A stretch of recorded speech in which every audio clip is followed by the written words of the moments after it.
Good morning dear student. देखिए, laws of motion में हमने कल अरिस्टोटल व्यू पढ़ चुके हैं और उसमें हमने ऑब्जर्व किया कि अरिस्टोटल व्यू के अकॉर्डिंग अगर कोई भी ऑब्जेक्ट यूनिफॉर्म मोशन में है तो उस पर एक एक्सटर्नल फोर्स लगाना पड़ेगा। लेकिन फिर हमने देखा कि एक्सटर्नल फोर्स लगाना क्यों पड़ा, क्योंकि यूनिवर्स में डेली लाइफ में हर जगह एक अपोजिंग फोर्स प्रेजेंट होता है जिसका नाम था फ्रिक्शन। सॉलिड के केस में फ्रिक्शन नाम कहलाता है, लिक्विड के केस में विस्कस फोर्स, विस्कस ड्रैग हम इसका नाम देते हैं। तो ये अपोजिंग फोर्स हर जगह प्रेजेंट होते हैं, हम इसको एलिमिनेट नहीं कर सकते हैं 100%। उसी फ्रिक्शनल फोर्स को एनकाउंटर या ओवरकम करने के लिए हमें यूनिफॉर्म मोशन में कोई ऑब्जेक्ट है तो उस पर फोर्स लगाना पड़ेगा। अगर वो फ्रिक्शनल फोर्स एनकाउंटर कर दिया, हमने ओवरकम कर दिया, तो फिर यूनिफॉर्म मोशन में ऑब्जेक्ट था और यूनिफॉर्म मोशन में ही रहेगा। यही चीज़ गैलीलियो ने कुछ सिंपल एक्सपेरिमेंट से ऑब्जर्व की और उन्हीं एक्सपेरिमेंट से उन्होंने प्रूव किया कि कहीं ना कहीं एरिस्टोटल व्यू में कुछ ना कुछ गलत है। सो आज हम गैलीलियोज व्यू के बारे में पढ़ेंगे कि उन्होंने अपना क्या व्यू रखा और कैसे उन्होंने उन एक्सपेरिमेंट्स की मदद से वो व्यूज़ रखा। सो देखिए, नाम है टॉपिक का हमारा Galileo's law of inertia.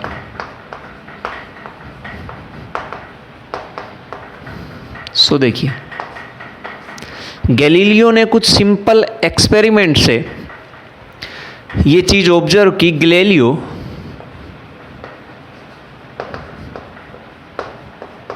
Studied the motion of an object on an inclined plane.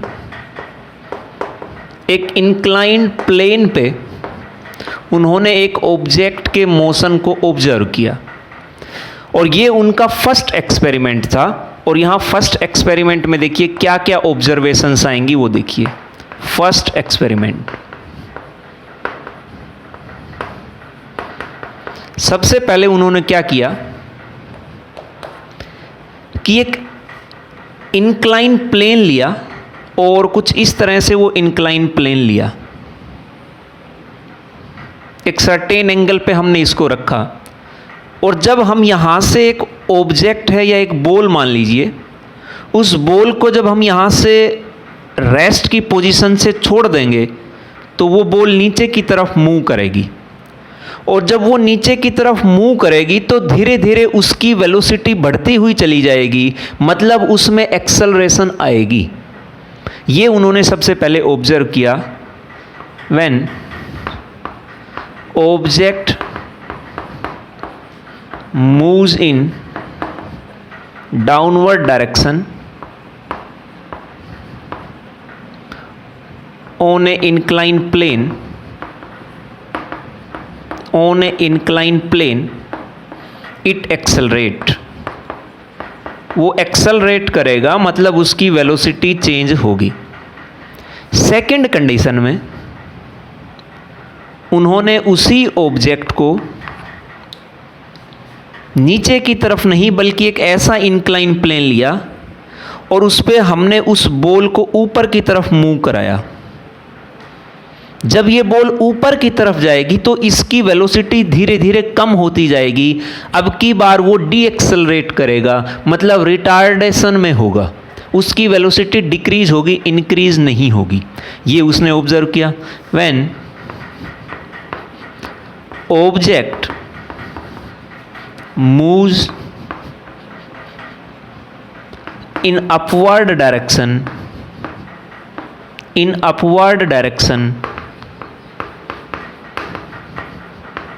on inclined plane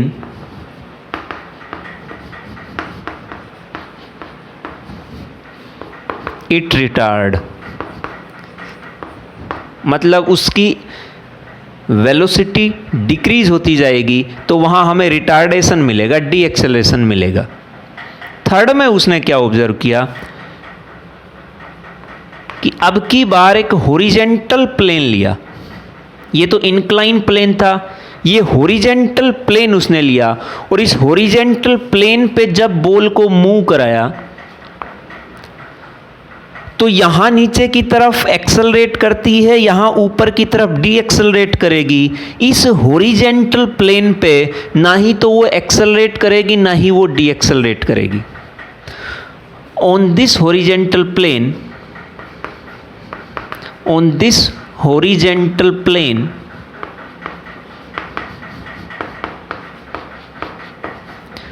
object moves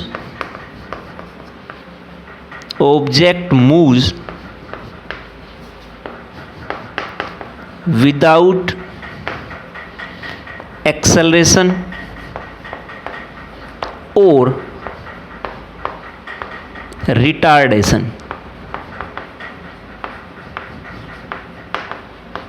मतलब यहाँ पे ना उसकी वेलोसिटी इंक्रीज कर रही ना उसकी वेलोसिटी डिक्रीज कर रही, जितनी वेलोसिटी थी उतनी ही वेलोसिटी से चलता रहेगा। लेकिन इस हॉरिजेंटल प्लेन को हमें फ्रिक्शन लेस मानना है, ये फ्रिक्शन लेस है। हालांकि होता नहीं है फ्रिक्शन लेस, लेकिन किसी हद तक अगर हम फ्रिक्शन कम कर पाएं तो ये कांस्टेंट वेलोसिटी से चलता रहेगा, ना इसकी वेलोसिटी इंक्रीज होगी ना इसकी वेलोसिटी डिक्रीज होगी। तो यहां ये कांस्टेंट वेलोसिटी से मूव करेगा।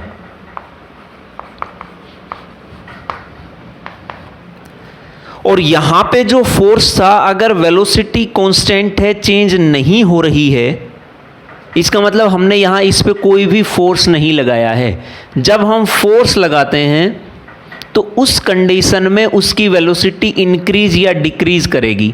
लेकिन यहाँ तो हमने देखा कि ना वेलोसिटी इंक्रीज करती ना डिक्रीज करती। इसका मतलब यहाँ कोई फोर्स नहीं लगा है, कोई फोर्स नहीं लगा। इसका मतलब F = 0।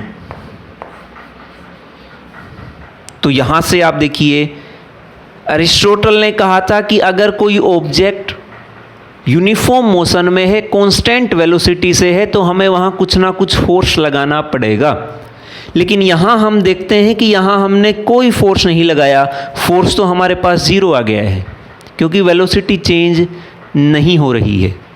वेलोसिटी चेंज होती है, मान लीजिए साइकिल यूनिफॉर्म मोशन में चल रही है, वेलोसिटी को चेंज करना है, इंक्रीज करना है तो फोर्स लगाना पड़ेगा, डिक्रीज करना है तो फोर्स हटाना पड़ेगा। हमने ना वेलोसिटी इंक्रीज कराई ना डिक्रीज कराई, इसका मतलब कोई फोर्स हमने वहाँ नहीं लगाया है। तो यहाँ आप देख लीजिए फोर्स 0 आया है, लेकिन अरिस्टोटल व्यू था कि फोर्स नॉन जीरो आना चाहिए। तो ये हमने ऑब्जर्वेशन से देख लिया है कि फोर्स नहीं लगता जब ऑब्जेक्ट यूनिफॉर्म मोशन में हो तब। सेकंड ऑब्जर्वेशन भी उसने किया, मतलब सेकंड एक्सपेरिमेंट उन्होंने किया, और इस सेकंड एक्सपेरिमेंट में उन्होंने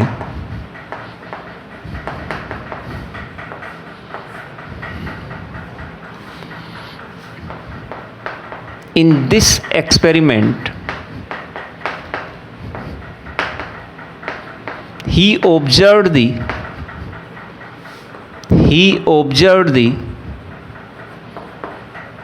motion of an object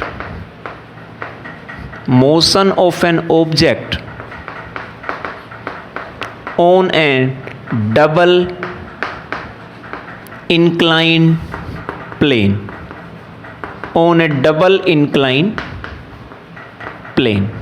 देखिए सबसे पहले क्या किया, उन्होंने एक इंक्लाइन प्लेन लिया कुछ इस तरह से,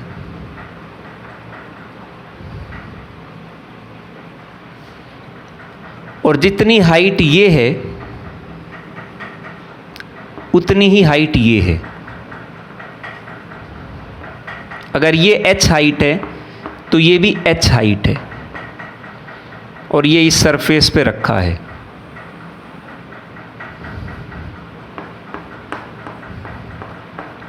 जब हम इस इंक्लाइन प्लेन से एक टॉप से बॉल को छोड़ दें तो हम देखते हैं कि जितनी हाइट यहां थी बॉल की, ये बॉल मूव करते करते उतनी ही हाइट पे चली जाएगी। अगर यहां कोई फ्रिक्शन नहीं है तो ये h ही हाइट से चली थी और h ही हाइट पे चली जाएगी। लेकिन डेली लाइफ में ऐसा होता नहीं है, वो उतनी ही हाइट गेन नहीं कर पाती है क्योंकि वहां पे फ्रिक्शन प्रेजेंट होता है। सो यहां पे सेम हाइट पे जाएगी। सेकंड कंडीशन में उन्होंने इस सेकंड इंक्लाइन प्लेन को, इस स्लोप को थोड़ा सा कम करा दिया है। और कम करा दिया इसका मतलब उन्होंने कुछ ऐसा किया,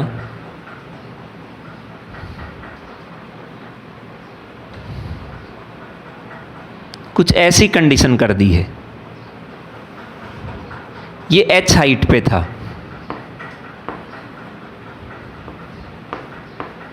बॉल को छोड़ा, ये उसी हाइट पे चली जाएगी, लेकिन इस मोशन के दौरान ये जो हॉरिजेंटल डिस्टेंस थी, अब की बार हाइट पे तो सेम पे ही गई है, लेकिन जो हॉरिजेंटल डिस्टेंस थी वो हॉरिजेंटल डिस्टेंस ज़्यादा ट्रेवल की है, मोर डिस्टेंस, और horizontal distance is travel more.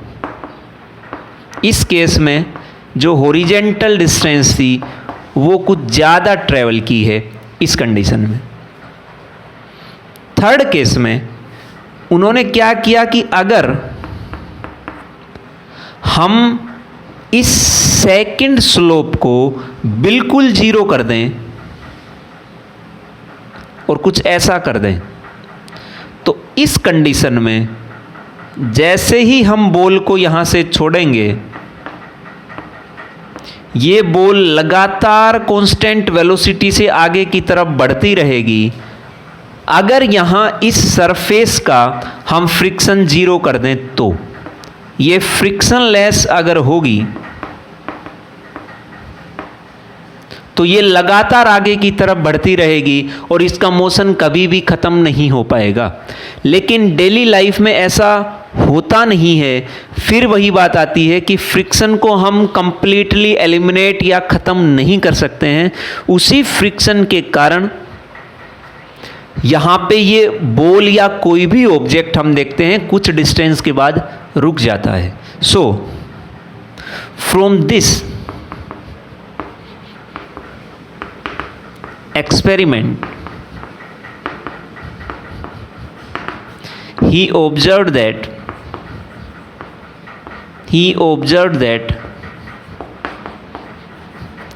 ball will move continuously if friction of surface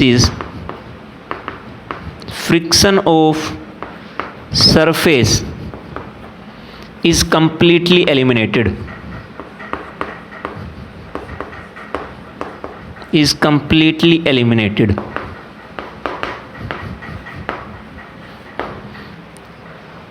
तो यहाँ पे जो बॉल थी वो लगातार मोशन में रहेगी। इसका मतलब लगातार मोशन में रहेगी और सेम वेलोसिटी से रहेगी, ना इसकी वेलोसिटी ज़्यादा होगी ना इसकी वेलोसिटी कम। अब अगर वेलोसिटी चेंज नहीं हो रही है तो फिर से यहाँ पे फोर्स जीरो रहेगा। तो यहाँ से भी हम ये देख सकते हैं कि अगर यूनिफॉर्म मोशन में रखना है तो यूनिफॉर्म मोशन के लिए किसी भी ऑब्जेक्ट पे नेट फोर्स जीरो होना चाहिए, जो कि एरिस्टोटल व्यू से बिल्कुल अपोजिट है, जिसमें कहा था कि फोर्स की ज़रूरत है, इसमें किसी फोर्स की ज़रूरत नहीं है। सो यहाँ पे from here we observe that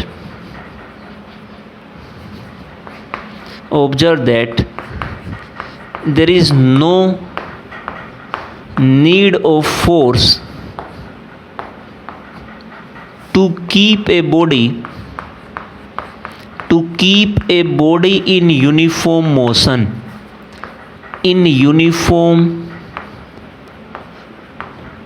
motion,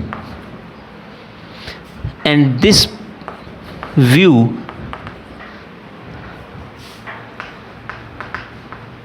is exactly opposite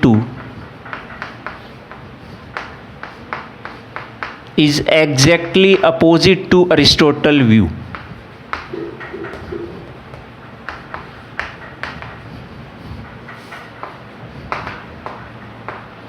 सो ये हमने यहाँ से ऑब्जर्व कर लिया है कि अगर कोई भी ऑब्जेक्ट यूनिफॉर्म मोशन में है और उसे रखना है तो उस पर नेट फोर्स 0 रखना पड़ेगा। अब जो फोर्स हम लगाते हैं वो किस लिए लगाते हैं? फोर्स तो हम लगाते हैं, वो फोर्स उस ऑब्जेक्ट को यूनिफॉर्म मोशन में रखने के लिए नहीं, बल्कि जो उस यूनिफॉर्म मोशन को कम करने वाला है, अपोजिंग फोर्स फ्रिक्शन, उसको ओवरकम करने के लिए हम एक्सटर्नल फोर्स लगाते हैं। तो अगर हमने किसी तरह से फ्रिक्शन फोर्स को ख़त्म कर दिया, मतलब उस ऑब्जेक्ट पे नेट फोर्स 0 कर दिया, तो वो यूनिफॉर्म मोशन में ही रहेगा। सो यूनिफॉर्म मोशन में रखने के लिए,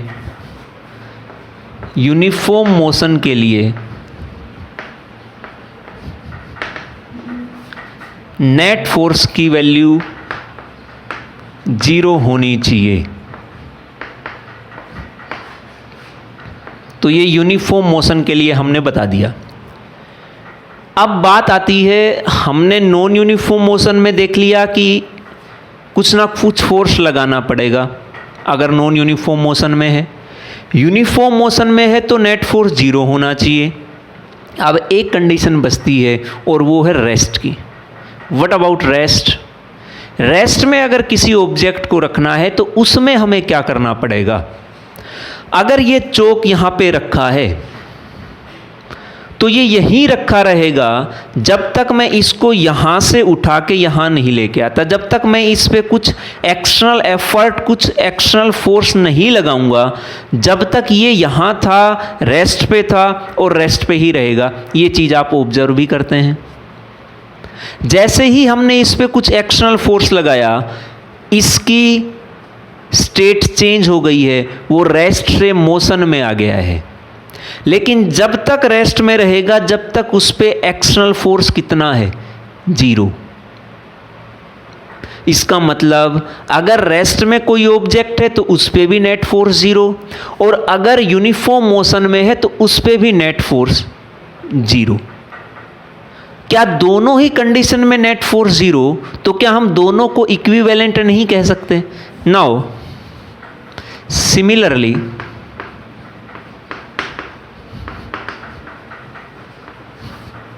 if an object is at rest,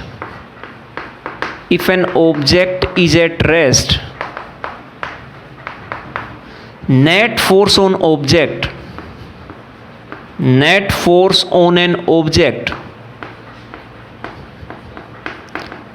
object must be 0। अब देखिए, रेस्ट पे है तो उसकी वेलोसिटी 0 है। वेलोसिटी चेंज तब होगी जब हम उस पर फोर्स लगाएंगे। अगर हम फोर्स लगाए ही नहीं तो वेलोसिटी 0 थी, 0 ही रहेगी, और वेलोसिटी 0 ही रहेगी, इसका मतलब रेस्ट पे था और रेस्ट पे ही रहेगा। तो वेलोसिटी 0 मतलब net force 0।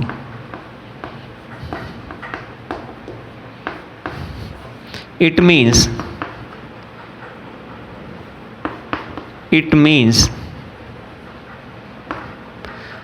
for uniform motion and for rest, net force must be 0। दोनों के लिए एक ही कंडीशन आई, और वो कंडीशन आई कि दोनों ही कंडीशन में नेट फोर्स 0 होना चाहिए। तो क्या हम इन दोनों कंडीशन को इक्विवेलेंट नहीं बता सकते? क्योंकि दोनों ही सेम कंडीशन को सेटिस्फाई करती हैं, दोनों में ही नेट फोर्स 0 होना चाहिए। सो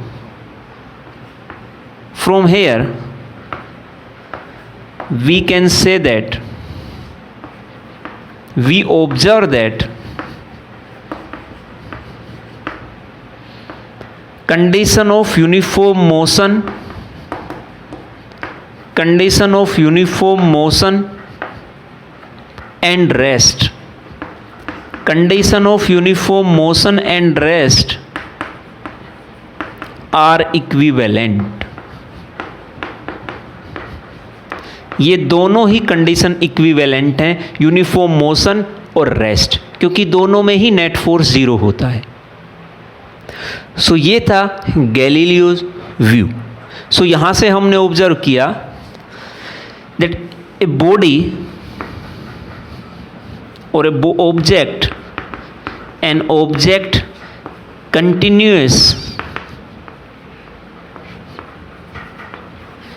continuously move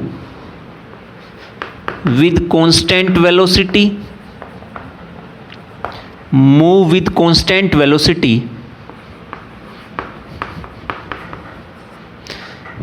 if external force is zero, if external force zero, and same for rest. वो लगातार अगर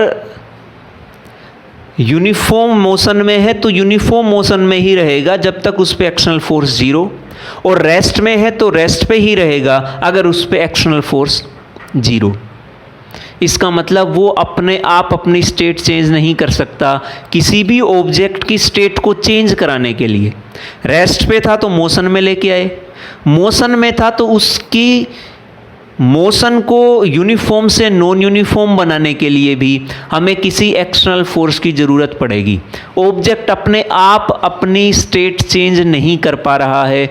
वो यूनिफॉर्म मोशन में था तो यूनिफॉर्म में ही रहेगा, रेस्ट पे था तो रेस्ट पे ही रहेगा जब तक उस पर एक्सटर्नल फोर्स जीरो है.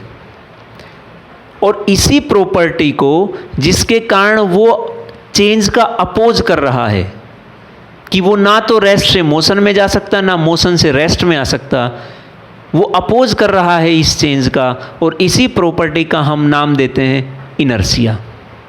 And it means an object can not change its state by itself,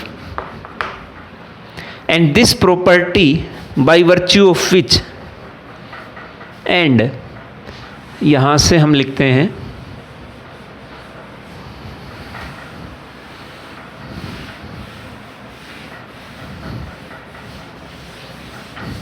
इसी प्रॉपर्टी को हम नाम देंगे inertia. And this inherent property of or inherent property by virtue of which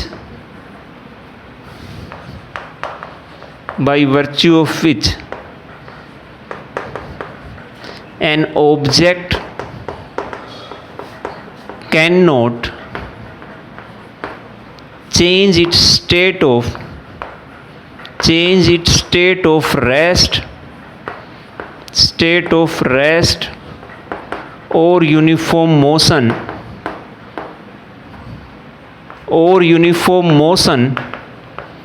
by itself is called inertia. इसी inherent property को हम नाम देते हैं इनर्शिया. और यही जो हमारे पास कंडीशन आई है कि जिसमें जब तक एक्सटर्नल फोर्स जीरो है तो वो अपनी स्टेट रेस्ट की या यूनिफॉर्म मोशन की चेंज नहीं कर पा रहा, इसी को हम नाम देते हैं law of inertia. And this is called law of या गैलीलियोज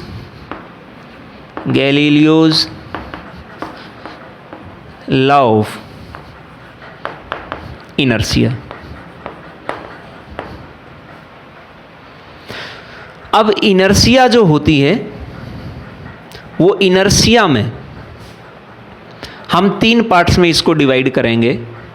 इनर्शिया में यहाँ देखिए वो अपनी स्टेट ना रेस्ट की चेंज कर सकता, ना अपनी मोशन की स्टेट चेंज कर सकता, साथ में ना वो डायरेक्शन भी चेंज नहीं कर सकता है जब तक एक्सटर्नल फोर्स 0 हो। आप देखिए कि अगर हमने इस चोक को ऐसे रखा, ऐसे सीधा रखा या ऐसे रखा, तो ये अपनी डायरेक्शन भी चेंज नहीं कर सकता कि यहाँ से उठ के ऐसे चला जाए। ना ये अपनी डायरेक्शन चेंज कर पाएगा खुद, ना ये रेस्ट से मोशन में आ पाएगा, और ना अपनी मोशन की स्टेट को चेंज कर पाएगा। तो इसी बेसिस पे हमने इनर्शिया को 3 पार्ट्स में डिवाइड किया। एक बोली जाएगी इनर्शिया ऑफ रेस्ट, एक होगा इनर्शिया ऑफ मोशन, और एक होगा इनर्शिया ऑफ डायरेक्शन। सो यहाँ से इनर्शिया में आप देखिए types of inertia, types of inertia.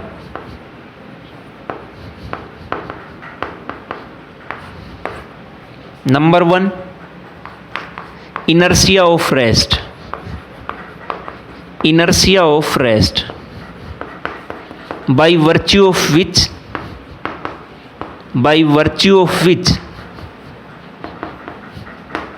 it cannot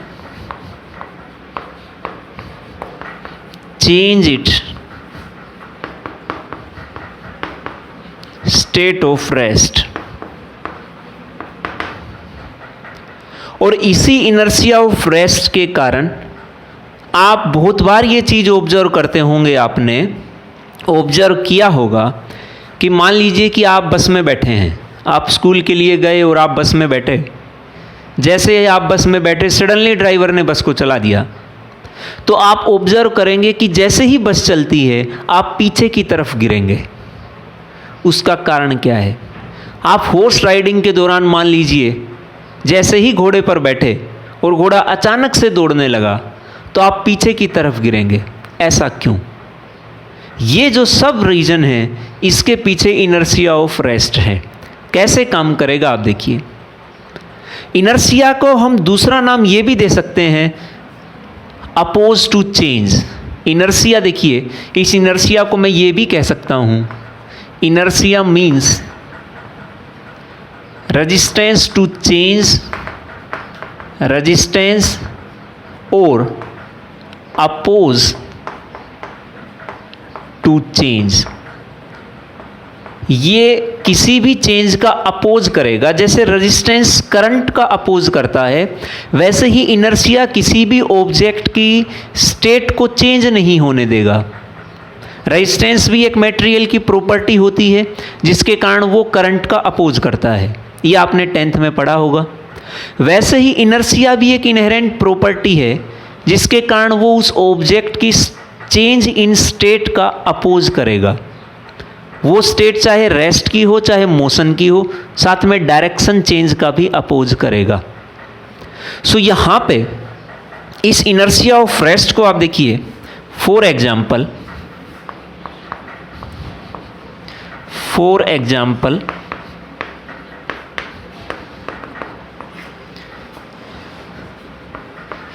when a bus starts suddenly,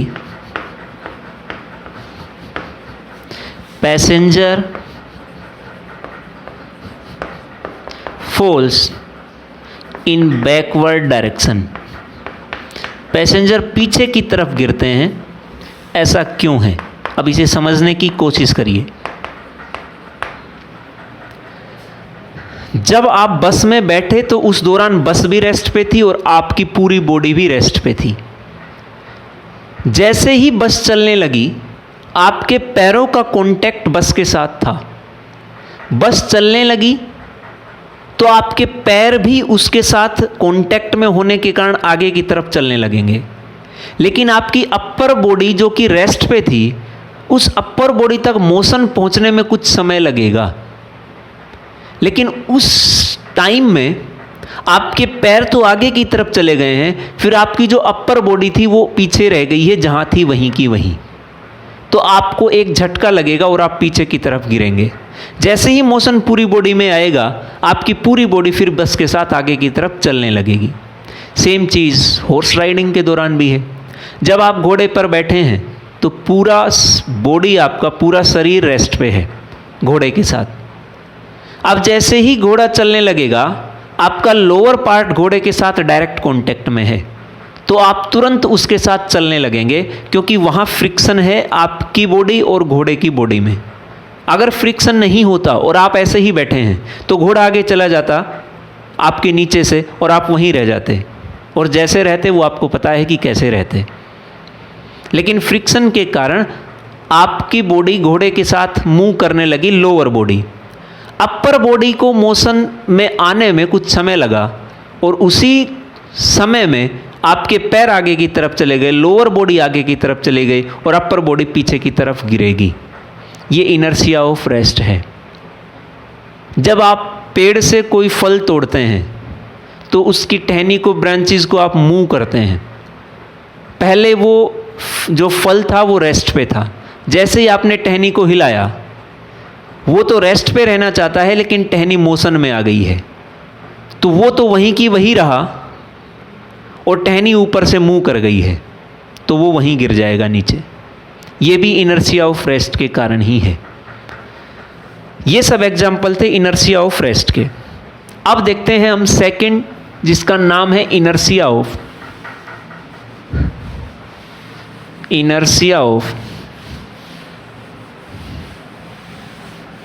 motion. अब इनर्शिया ऑफ मोशन क्या है? इसमें वो अपनी रेस्ट की स्टेट को चेंज नहीं कर पा रहा था। Inertia of motion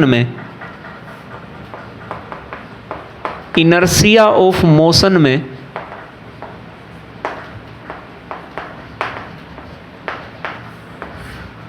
can not change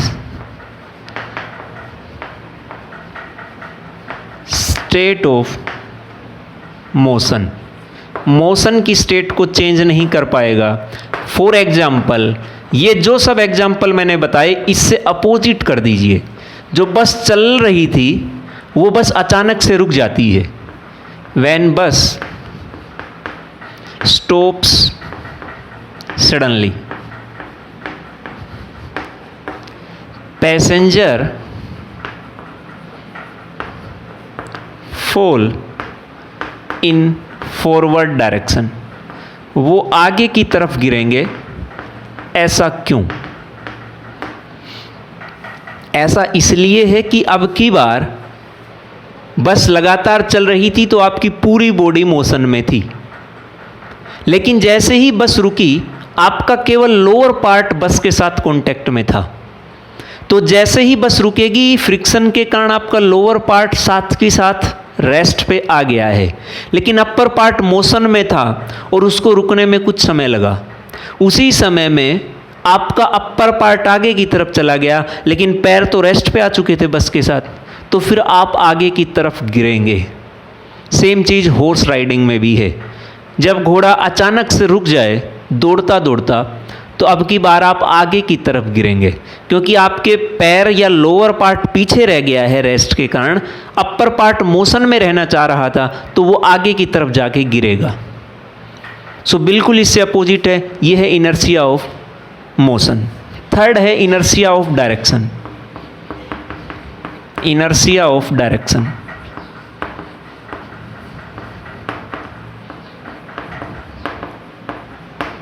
अब इनर्शिया ऑफ डायरेक्शन क्या है? Can not change its direction. इसके कारण वो अपनी डायरेक्शन चेंज नहीं कर सकता। जैसे जब भी आप एक कार में चल रहे हैं और मान लीजिए एक गाड़ी है और वो मोशन में है, और वो कुछ इस तरह से मोशन में है कि वो आगे की तरफ चल रही है। आप यहाँ बैठे हैं, अचानक से बस पहले ये गाड़ी सीधे चल रही थी तो आप भी सीधे ही चल रहे थे, अचानक से गाड़ी टर्न लेती है तो ये गाड़ी इस तरफ जाएगी, लेकिन आपकी बॉडी की डायरेक्शन स्ट्रेट थी, और स्ट्रेट थी तो वो स्ट्रेट ही रहना चाहती है। यही कारण है कि जब सडनली कोई भी ऑब्जेक्ट टर्न लेता है तो उसके अंदर बैठा हुआ आदमी बाहर की तरफ गिरेगा। आपने भी देखा होगा जब बस टर्न लेती है तो आप बाहर की तरफ गिरते हैं। उसका कारण यही है, इनर्शिया ऑफ डायरेक्शन। अब ये जो सब इनर्शिया आ रहे हैं, ये जो प्रॉपर्टी आ रही है किसी भी ऑब्जेक्ट में, इस प्रॉपर्टी का कारण क्या है? किस कारण से ये प्रॉपर्टी आ रही है? The reason of this property is the mass. ये किसी भी ऑब्जेक्ट के मास के कारण होती है। So this inherent property, this inherent property of an object is due to its mass। इसके मास के कारण ये इनहेरेंट प्रॉपर्टी होती है। सो ये था हमारा गैलीलियोज लॉ ऑफ इनर्शिया और टाइप्स ऑफ इनर्शिया। अब इन्हीं सिंपल एक्सपेरिमेंट से न्यूटन ने, सर आइजैक न्यूटन ने गैलीलियो के इन्हीं सिंपल एक्सपेरिमेंट से, इन्हीं सिंपल आइडियाज से 3 लॉज दिए मोशन के, जो कि इस चैप्टर के मेन पार्ट से, जिसको हम यहाँ पढ़ने वाले हैं। और इन 3 लॉज ऑफ मोशन में से सबसे पहला लॉज यही है जिसको हमने नाम दिया है Galileo's law of inertia. Newton साहब ने भी फर्स्ट लॉ यही रखा, जिसमें उन्होंने कहा कि अगर एक्सटर्नल फोर्स 0 है ऑब्जेक्ट पे, तो वो मोशन में है तो मोशन में रहेगा, रेस्ट में है तो रेस्ट में रहेगा। सो अब आप देखिए, अब हम आते हैं न्यूटन्स लॉज ऑफ मोशन पे।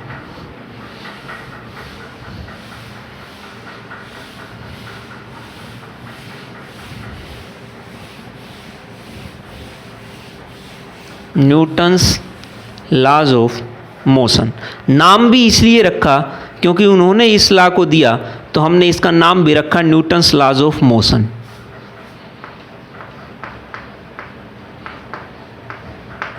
Newton's laws of motion.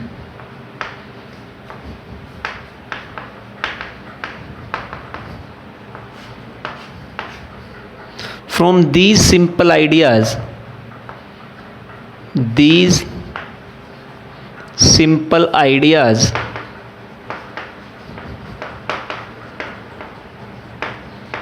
and observation of Galileo's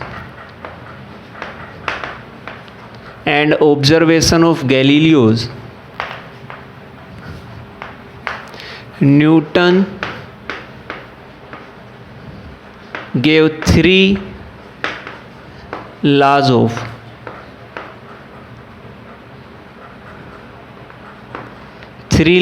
motion.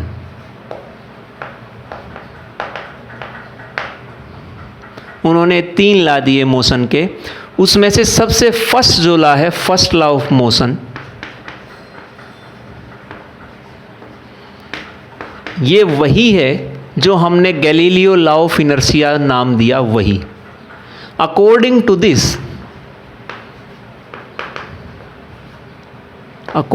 To this law, a body will continuously at rest or will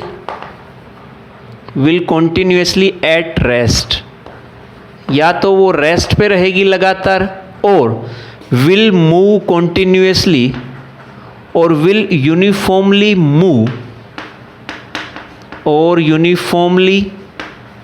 move continuously if external force is 0। if external force on body is 0, अगर उस पे external force 0 है तो वो rest में थी तो लगातार रेस्ट में रहेगी, मोशन में थी तो लगातार मोशन में रहेगी। इसका मतलब अगर यहाँ पे एक्सेलरेशन 0 है तो फोर्स 0 रहेगा, और यही चीज़ हमने इस गैलीलियो लॉ ऑफ इनर्शिया में भी ऑब्जर्व की है। इसीलिए हम ये कहते हैं कि जो Newton's first law of motion है वो वही है जो गैलीलियो लॉ ऑफ इनर्शिया है वो, और उन्होंने इन्हीं ऑब्जर्वेशन से उस लॉ को दिया था। तो डेफिनेटली ये वही लॉ है जो हम पढ़ चुके हैं लॉ ऑफ इनर्शिया के नाम से। अब यहाँ से हम देखते हैं, देखिए कि जो रेस्ट, मोशन और एक्सेलरेशन का कंसेप्ट है वो हम हमेशा किसी ना किसी फ्रेम ऑफ रेफरेंस से डिफाइन करते हैं। अब यहाँ पे ये जो एक्सेलरेशन है, देखिए we know that concept of rest, motion and acceleration is meaningful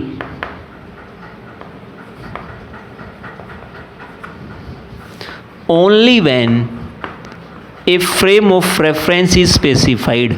A frame of reference is specified. मतलब आपने देखा था कि जब भी हम मोशन को डिफाइन करेंगे तो हमें एक फ्रेम ऑफ रेफरेंस की ज़रूरत पड़ेगी। अब यहाँ जो न्यूटन्स फर्स्ट लॉ है जिसमें कहता है कि अगर एक्सटर्नल फोर्स 0 है तो एक्सेलरेशन हमेशा 0 रहेगी, क्या ये कंडीशन हम हर फ्रेम ऑफ रेफरेंस में सेटिस्फाई करा सकते हैं, या कोई ऐसे भी फ्रेम ऑफ रेफरेंस है जिनमें ये कंडीशन सेटिस्फाई नहीं हो पाती हैं, वो हम देखते हैं। नाउ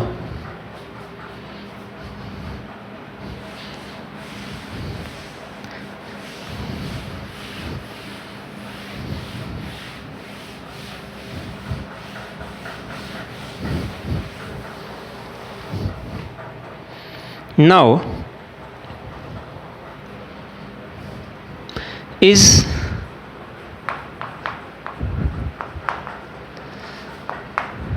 this condition of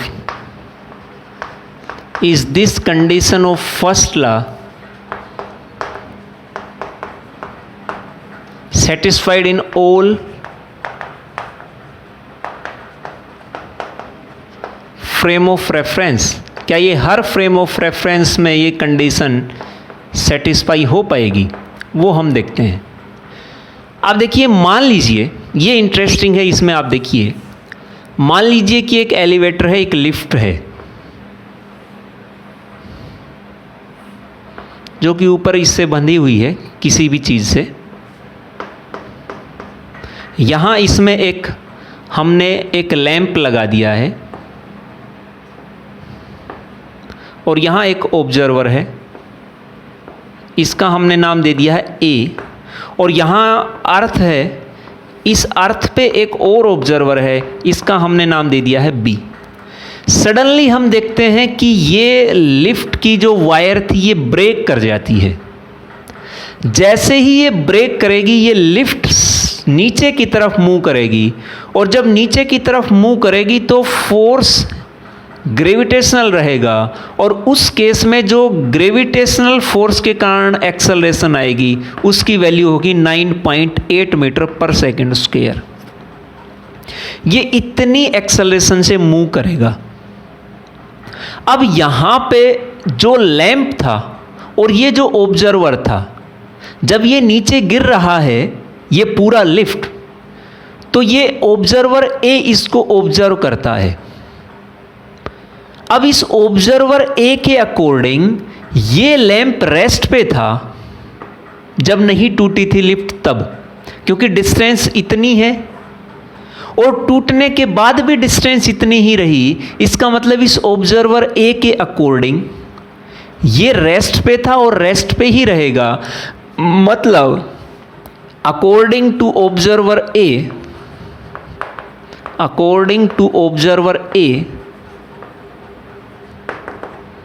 जो लैंप था उसकी एक्सेलरेशन रहेगी 0। लेकिन अगर इसी लैंप को ये ऑब्जर्वर बी ऑब्जर्व करता है, अकॉर्डिंग टू ऑब्जर्वर बी,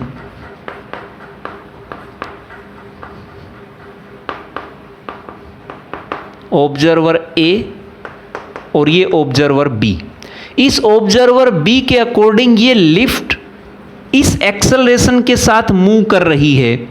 अगर ये पूरी लिफ्ट इतनी एक्सेलरेशन से नीचे की तरफ आ रही है तो ऑब्वियसली जो लैंप है इसके अंदर, वो लैंप भी इतनी ही एक्सेलरेशन से नीचे की तरफ आ रहा होगा। अब आप देखिए, इसके अकॉर्डिंग लैंप की एक्सेलरेशन है 9.8 मीटर पर सेकेंड स्क्वायर।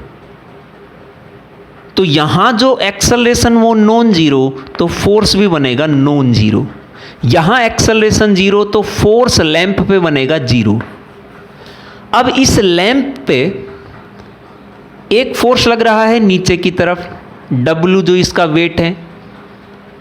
अगर ऑब्जर्वर ए के अकॉर्डिंग इस पे नेट फोर्स जीरो है, तो ये तो हमें पता ही है कि नीचे की तरफ एक फोर्स लगेगा। अगर इस फोर्स को कैंसिल आउट करना है तो ऑब्वियसली अपोजिट डायरेक्शन में, अपवर्ड डायरेक्शन में इतना ही फोर्स हमें लगाना पड़ेगा। अब एक फोर्स डाउनवर्ड डायरेक्शन में, एक फोर्स अपवर्ड डायरेक्शन में, ये नेट फोर्स बना हमारा जीरो। ये तब बन सकता है जितना डाउनवर्ड में था उतना ही अपवर्ड में। ये ऑब्जर्वर ए के अकॉर्डिंग था, क्योंकि ऑब्जर्वर ए के अकॉर्डिंग फोर्स जीरो तब हो सकता है जब जितना इसका वेट है उतना ही अपोजिट डायरेक्शन में एक फोर्स लगे, तो इस पे नेट फोर्स जीरो बनेगा। इस कंडीशन में फोर्स नॉन जीरो है, ये जीरो नहीं आएगा, नॉन जीरो आएगा। फोर्स अगर नॉन जीरो है तो ऑब्वियसली यहां पे ये जो W और T बराबर आए थे, यहां पे W not equals to T, तभी यहां पे एक्सेलरेशन कुछ आ सकती है, तभी फोर्स नॉन जीरो हो सकता है। अब आप देखिए कि यहां पे आपने इस लैंप को दो फ्रेम ऑफ रेफरेंस से ऑब्जर्व किया, एक ग्राउंड के फ्रेम ऑफ रेफरेंस से और एक खुद इस एलिवेटर के फ्रेम ऑफ रेफरेंस से, और दोनों ही फ्रेम ऑफ रेफरेंस से कंडीशंस अलग अलग आई। एक फ्रेम ऑफ रेफरेंस से न्यूटन्स फर्स्ट लॉ वैलिड है, लेकिन दूसरे फ्रेम ऑफ रेफरेंस में न्यूटन्स फर्स्ट लॉ वैलिड नहीं हो रहा है। न्यूटन्स फर्स्ट लॉ कहता है कि एक्सेलरेशन जीरो तो फोर्स भी रहेगा जीरो। अब एक ही ऑब्जेक्ट के लिए दो कंडीशन कैसे सेटिस्फाई हो सकती हैं? अब या तो ये फ्रेम ऑफ रेफरेंस सही है या ये ग्राउंड का फ्रेम ऑफ रेफरेंस सही है। इस फ्रेम ऑफ रेफरेंस में न्यूटन्स फर्स्ट लॉ होल्ड करता है, इस फ्रेम ऑफ रेफरेंस में न्यूटन्स फर्स्ट लॉ होल्ड नहीं कर रहा है। अब जिस फ्रेम ऑफ रेफरेंस में न्यूटन्स फर्स्ट लॉ होल्ड करेगा, उस फ्रेम ऑफ रेफरेंस का नाम देंगे inertial frame of reference. Now out of these two frame of reference,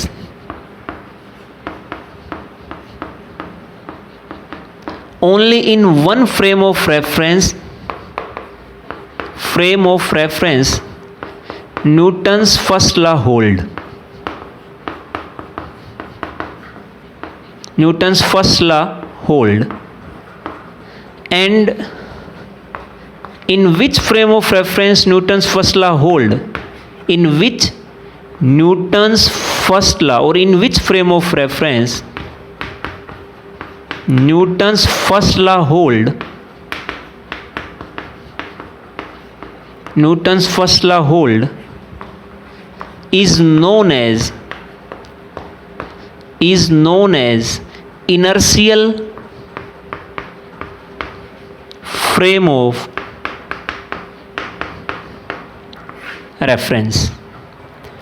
और जिस फ्रेम ऑफ रेफरेंस में न्यूटन्स फर्स्ट लॉ होल्ड नहीं कर रहा है, frame of reference in which Newton's first law does not hold, Newton's first law does not hold,